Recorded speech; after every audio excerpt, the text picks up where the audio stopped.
What are you thinking about today? Hey, today's a great day. I'm doing great, and I see great things for you also. In case you don't know me, my name's Jason, and let's go ahead and talk today. And so, today, I really want to talk about thinking because it's one of the things. Like as I'm studying it more and more. If you're not familiar with Bob Proctor, I'm in one of his coaching programs, and it's really been making me understand how little in my life I've been thinking, especially I would say anywhere from I would say I probably didn't really start thinking about my life until probably about 5 years ago. Or no, I would say 6 years ago, or 6 or 7. Maybe the first thought that I had was as an adult was probably when Cece and I we first realized we didn't want to live in the United States anymore, and we started looking into going to Panama. But even with that, that was a thought, and then we kind of just let things happen.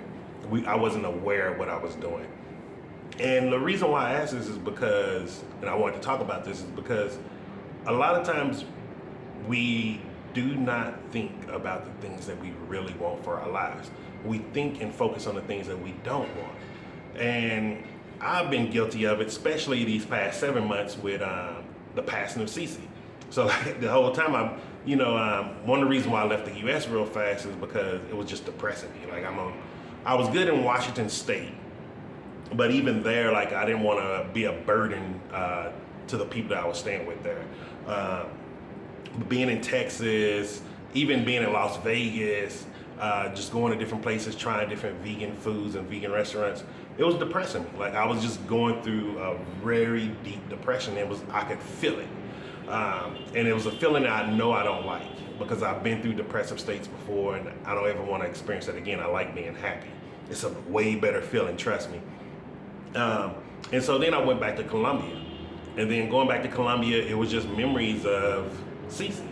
It was I didn't really want to see people anymore. It was go out and see friends there, and then it's now I got to go home and be alone. It was a difference between going and see some friends for a couple of hours, then I go home to the person that I love, the person I want to be with, and the person that I love spending all my time with. And so that became depressing, and I was just okay, I gotta let this go. I can't do this. And so that's how I ended up coming to South Africa. To tell you the story, how I came to South Africa. I was in Portland. Most people don't know this. Most people think right after Cece passed away, I just went back home, took care of the affairs, and everything was back to normal. It really wasn't. It was like shit just rolling down the hill over and over and over again. So I was in Portland with my cousin and her mom, my aunt, because she was in hospice state, and leave it at that. So with her for that, and then I went to Washington State after that, to where I did some really, really deep soul searching, healing, and I dived really, really deep into mushroom culture, which I'll talk about that in another episode. And so from there, I didn't want to be a burden in Washington, so that's why I ended up going back to Colombia. Cause I was okay, I like South America. It's easy for me to live here. I can speak Spanish. I can get around, and it was just horrible. It was a horrible feeling. I was at the point where I didn't even want to speak Spanish anymore, so I would just stay at home, order stuff on the app. I wouldn't cook anymore. I didn't go see people anymore. And so I was just okay, this isn't working. So I ended up going to Las Vegas for a investors conference, because I'm moving to the investors quadrant and learning that and building networking connections there. And then even in Vegas, it was a great time, but even at the conference, I was a little sad. I'm oh, Cece's not with me. It was, that was one of the things that we did together. We would go to conferences, but then going to eating the food, it was oh man, she's not here with me. And all I was thinking about is just the longing of her, the loss of her.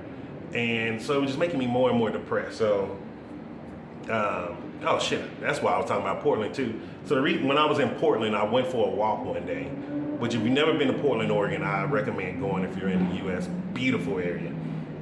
And so I was walking, and I just asked myself, I was what am I going to do with my life? Where do I go from here? And South Africa popped in my head. I don't know where it came from. I don't know why it came there.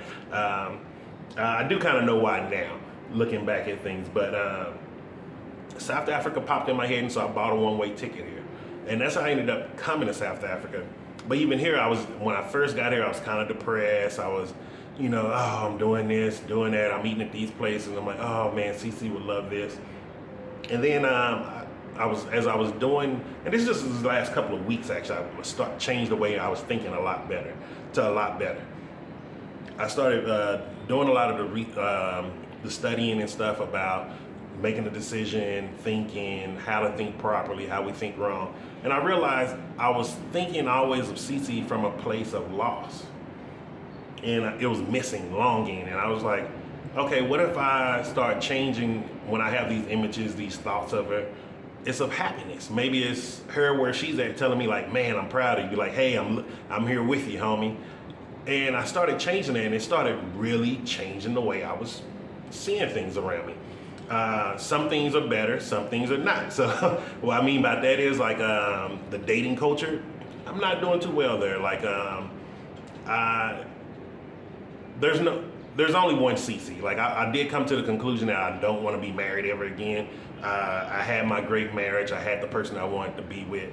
And to be honest, like I even told myself as a kid, I only wanted to be married once and that's it. So I don't have a desire to do that anymore. I was like, okay, that part, I'm good. I don't want to be married again. So that took a lot of stress off the table that was really bothering me, where I was like measuring people up and I'm like, oh, you're not CC, get out of my face. But on the other hand, I started realizing that I can be happy and I can still enjoy happiness through her also by when I have these memories of her, it's a happy thought. And so I really, and it don't really make sense what I'm saying, it may not, but by transitioning the way I was perceiving, my perception of those moments, and when I have these moments from longing and missing to, oh, she's here with me, like, oh, we're having this good time together, she's tasting these foods through me, she's spiritually here, she can feel how I feel. It started making me happy, like I really started being happy. And one of the things that came from that was, I looked at myself in the mirror one day and I was just like, yo, CC wouldn't be proud of you right now. Like, you're not even taking care of yourself. Like, you're supposed to love yourself. You was a health coach, helping people, and then you just letting your life just physically just go to waste. And so when I had that, and I realized that, I was like, you know what, man? It's time for me to give, I'm happiness. My whole thing is about happiness, healthy, and wealthy.